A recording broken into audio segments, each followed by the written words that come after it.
4 দিনের সফরে বাংলাদেশে এসেছেন জাতিসংঘ মহাসচিব অ্যান্তোনিও গুতেরেস। আজ তৃতীয় দিনে বিভিন্ন কার্যক্রমে ব্যস্ত সময় কাটাচ্ছেন তিনি। এরই মধ্য হিসেবে রাজনৈতিক নেতাদের সঙ্গে বৈঠকে বসেছেন তিনি। আজ শনিবার দুপুর 1টায় রাজধানীর হোটেল ইন্টারকন্টিনেন্টালে এই বৈঠক শুরু হয়। বৈঠকের নির্ধারিত সময়ে প্রায় আধা ঘন্টা আগে থেকেই রাজনৈতিক নেতাকর্মীরা বৈঠকস্থলে আসতে থাকেন। অন্তর্বর্তী সরকারের আইন উপদেষ্টা আসিফ নজরুল, বিএনপি মহাসচিব মির্জা ফখরুল ইসলাম আলমগীর, স্থায়ী কমিটির সদস্য সালাউদ্দিন আহমেদ, জামায়াতে ইসলামের নায়েবে আমির সৈয়দ আব্দুল্লাহ মোহাম্মদ তাহের, জাতীয় নাগরিক পার্টি এনসিপির আহ্বায়ক নাহিদ ইসলাম, আমার বাংলাদেশ পার্টির সাধারণ সম্পাদক আসাদুজ্জামান ফুয়াদ প্রমুখ উপস্থিত ছিলেন। বসুন্ধরা, উত্তরা, বনশ্রী, কুড়িল ও বাড্ডা সহ রাজধানীর বিভিন্ন স্থানে অভিজাত ও অত্যাধুনিক মানের ফ্ল্যাট কেনার এক নির্ভরযোগ্য প্রতিষ্ঠান প্লেজেন্ট প্রপার্টিজ লিমিটেড।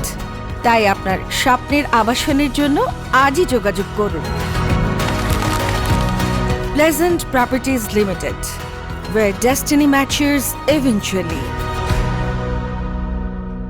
আইন উপদেষ্টা আসিফ নজরুল বৈঠকে যোগ দেন।